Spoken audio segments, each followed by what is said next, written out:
Welcome to Experts at EWU. I'm Kent Adams, and I'm kind of excited about today's guest because I'm a little bit of a history buff, not because of my age. Don't go there, people. But I love history. I remember sitting at the bottom of my grandfather's chair in the ottoman. Remember listening to the stories of the cavalry and everything else. And in those days, we did not have tape recorders for home use like we do today, and all the electronics and so forth. And I wish I could capture some of that. Well, I've got somebody here who's been around almost as long as I have and has been teaching for 49 years at EWU, and you're going for 60, right? I'm going for 60, Okay. yes. And that person is Bill Youngs. And Bill is history buff number one in my life because you've lived it, you've taught it, you still enjoy. We were talking about before we went on about memorizing certain things that were a part of history and so forth, and to be able to do that. And you still love the interchange with students, don't you? I certainly do. This last year's been tough, though, hasn't it? Yeah, though I've always, for the last decade, I've had at least one online course, Okay. and what we call asynchronous. It's not actually, you don't see the students, but I teach national parks, and so I've been able to be in Yosemite or Yellowstone and actually do a film and then present it to the students. And so I've loved that capability of the online course. But I love Yosemite. It's such a beautiful spot, has such a rich history with the Indians there and everything else. I just love it. And I want to see that, whatever video you've got. Okay. Okay. Just personally, it's just would be good to see. You've been an author, a scholar, a professor of history, especially U.S. history. yes. Yes. And you've been, I think, also a role model for those students who have come through, because I've gathered just from talking to you before we went on, you just love history and you impale that on them, don't you? I try to, yes. Yeah, yeah. What, let's talk about what students were like 30, 40 years ago, because my interpretation is they're different today. Are they still interested in U.S. history? Yes, they are. And, it's a question I've had since I was, say, at Eastern for 10 years. Are they different than 10 years ago? Yeah, yeah. And I have trouble with that. I find that the things I liked about students in the 1970s, I like about them today. I mean, there always are quite a few that are enthusiastic about history, enthusiastic about And they make learning. your day, don't they? And they sure do, yeah. Yeah. I mean, it's an interactive process. And Right. You're nearing your 50th anniversary of teaching history and loving history, and you and I talked about, I wish I had listened to my grandfather more, and I wish I had paid more attention to the history books as I was reading them and so forth. But sometimes it takes a while, like you have to get in your 70s before you can maybe really start to appreciate the history. I see sometimes these days that history is getting discounted or needs to be changed or whatever. And history is history. Unless you have it wrong, it's history. Not everything was done correctly, as maybe especially by today's standards and so forth. As you come to 50 years here, what do you look back on that really engaged you in that 50-year journey?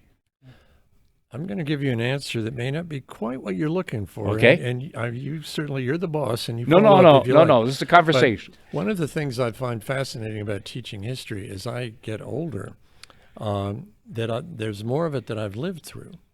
Yes. I was doing calculation recently, and I've been on this planet for half the time since the beginning of the Civil War, and a third of the time since the beginning of the American Revolution. Now, I don't have personal stories of Civil War, Right. but one of the ones that is a good example of this is back in the day, must have been the late 60s, I actually saw Martin Luther King give a speech, and I was Ah, close enough to him that I could see the sweat on his brow. wow. And that was just an amazing experience. You never forget things like that, do No, you? you don't. And when I tell the students this story, instead of being the 30-second version we're doing now, it'll take half an hour or so, and you can hear a pin drop, Yeah. and you just increasingly as we get further from the time of King, but people still know of him, Right. and they think here's a guy that actually saw Martin Luther King. Yes, And yes. it's fun to be able to have more and more things that have happened in my lifetime that I can comment on. As I say, I can't go back to the Civil War, but that's Right. one of the charms of teaching history over a long period of time, and one of the things that's grown increasingly interesting going forward. Well, I wasn't there for either of those. I wasn't there for the Revolutionary War or the signing of the Declaration, but I did have an Adams there in the signing of the Declaration. Oh, yes, Okay. indeed. Yes, And I indeed. have a table at home that was in the Quincy White House. Really? Yes. Oh my gosh. Yes, that's it was quite- in the personal part of the house, Uh-huh. White House and so forth. But so my son even, who never liked history and so forth, is delved into all kinds of the chain of our family and things like that, and that I think tends to, if you can live it through family or live it through somebody who was there with Martin Luther King. Very few of us were, okay? Yeah. And we'll never get that chance. Yes, there's video and all of that, but to hear that and to hear, that you listened to him and could get the cadence of his speech and so forth. What an opportunity. Well, it was indeed an amazing experience. It's one thing to read about it, but one thing I remember is that a feeling of, I like to tell people, there were 10,000 of us. We weren't and I was right at the front, but we weren't standing there. We were floating about 4 feet off the ground. I mean, Yeah. it was just a powerful, Wow. biblical, spiritual experience. And you don't see that in the video or the newsreels compared to being there Yeah. and it really experiencing that. I'm going to bet that you knew where you were the day that John Kennedy was shot Yes. and all of that. You don't forget that. Yeah. And I think for my generation, that was a real turning point that we had not. No one kills a president. I mean, yes, you read about it in the history and all of that, but that was then. To have that happen and so forth, and some of the things since then. Mhm. We're living in history right now. Oh, absolutely. Yeah. Well, and sometimes it's something that can be tragic. As a teacher, you can say, "Hey, this is great. I can use this." Yeah. Case in point, COVID. I'm teaching right now as a capstone seminar where the students write their senior big paper in history, and the topic is disease in history. And a couple of years ago, if I'd mentioned things like wearing masks or What are you talking quarantine, what are you about? talking Yeah, about? yeah. But now we just, there are all sorts of parallels to epidemics going back hundreds of years. Yes. Things like quarantines Right. they've been around a long time. What are some of the lessons that we have learned over the last few decades that we should take with us for a while, that are important history moments that we may not think of on a daily basis, but really have an impact on where we are and going as a country? Well, that's a profound question, sir. I wish you were a student and I could say, look it up or something like that. Thanks. Don't have time to do that, Okay, Professor. all right. All right, I'll do my best. Okay. Well, I mean, obviously, the things in terms of memorable things that have changed stuff, 9/11 is kind of hard to beat on Yes. that. I mean, so much policy changed, and a couple of wars probably arguably grew out of it. Yes. In terms of more subtle changes, I think I'm an optimist when I look at history. Good. And you'll hear people say, "Oh, civil rights movement didn't do anything. We're no better off than we were 50 years ago." Well, look at history. I think it's amazing the degree to which I think this is a much more fair and egalitarian society than it ever was. And some of those changes come very slowly. Something, And so sometimes they're not noticed as easy as an overnight thing, yeah, you know? yeah, yeah. So that would be an important instance, kind of politics and just the way we treat each other. Yeah. And it's too bad that obviously that there still are horrendous acts of injustice, but Absolutely. along with it, there are just so many cases of people doing the right thing to help other People people. can be mean, Yeah, unfortunately. absolutely. Yeah. I believe most people are good people, Yeah, but I do it too. only takes a few to do something that takes a life or destroys property or whatever it may be.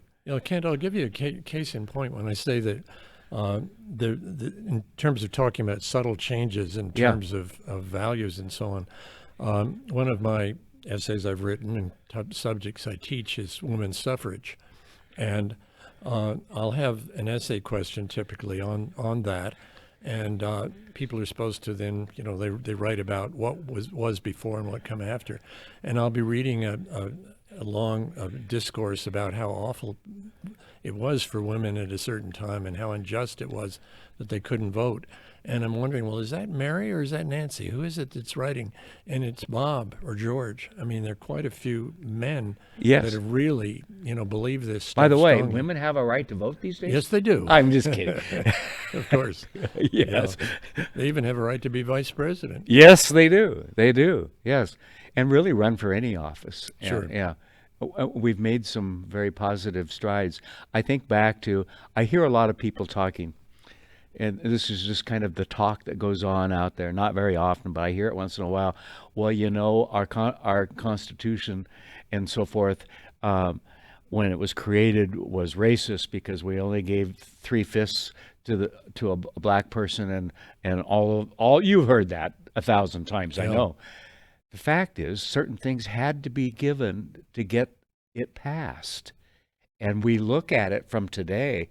Why would anyone think of somebody as 3/5? But it is today compared to 250, 300 years ago, too. And certain things had to be done in order to ratify a constitution and so forth. And so we've got to understand that.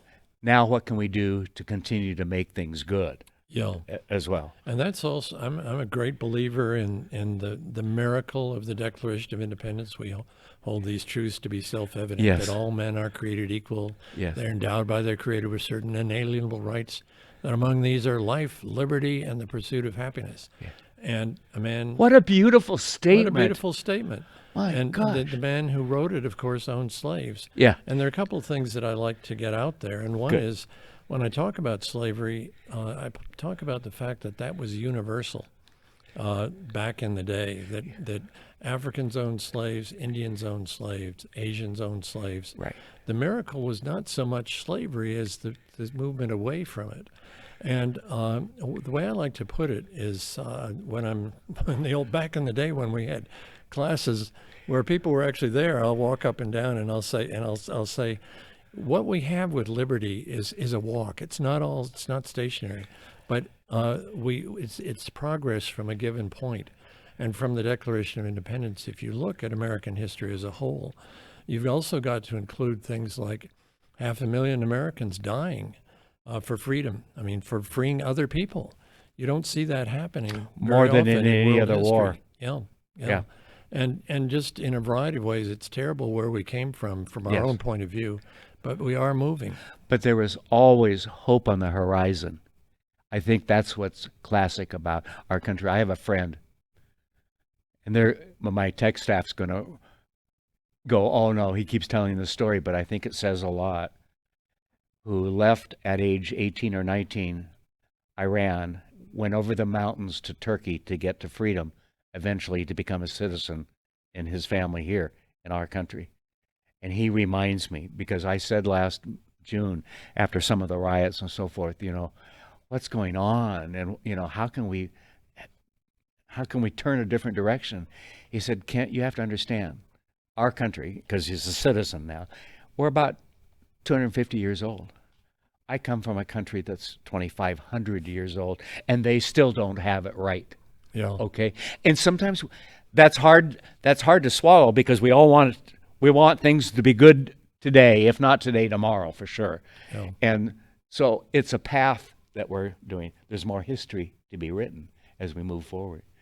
You're working on a project with, you've done a lot of work with the Parks Department. Am I getting that correct? You know, I teach a course on the history of national parks, Yes. and it's not American national parks exclusively. Yes, Yellowstone, Yosemite, but I've traveled around the world fun. making films and sometimes teaching my course from as far away as the deserts of Jordan and the my center of gosh. Australia. You know, you can get on the internet and teach the class. And Yes. I do a lot of, I'm a kind of an aspiring pro-am filmmaker, and I call them enhanced home movies. Yeah. But I can say to the students online, I can say, this is the way Yosemite Falls looked 2 hours ago, Yes. or this is the way something in Britain looked 2 hours ago.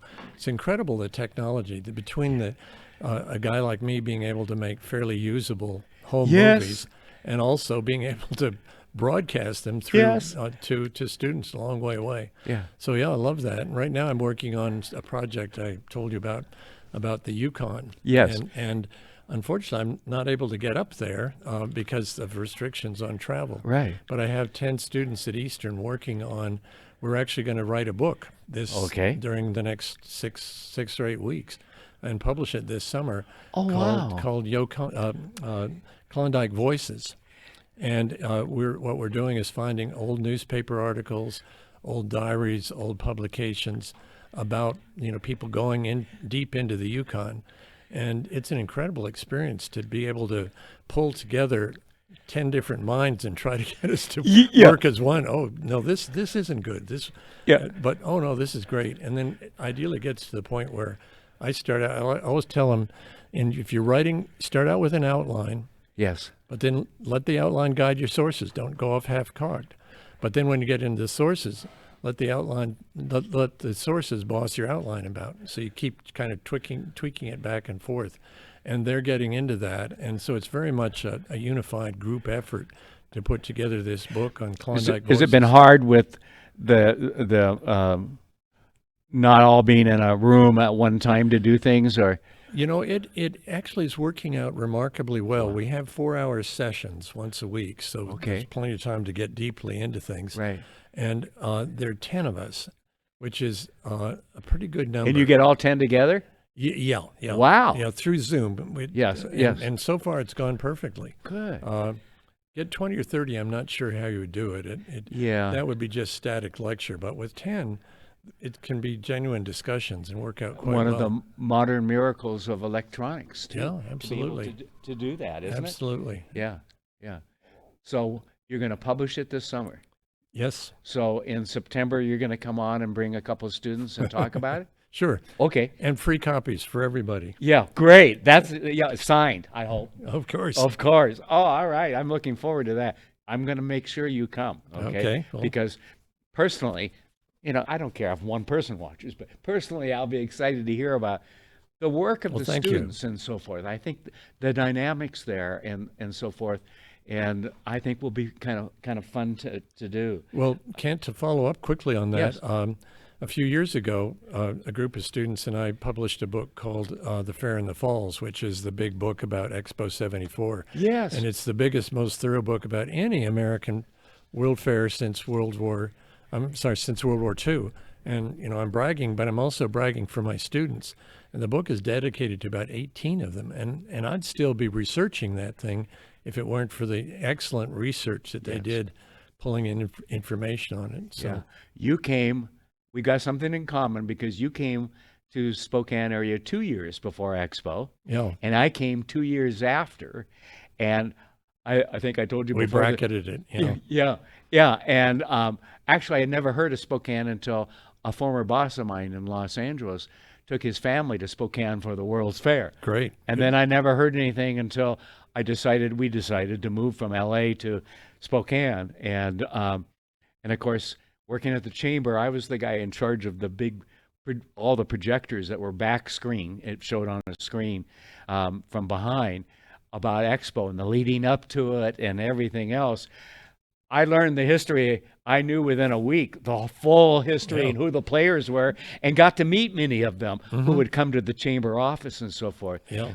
What a deal that was. Oh, it's amazing. Yeah.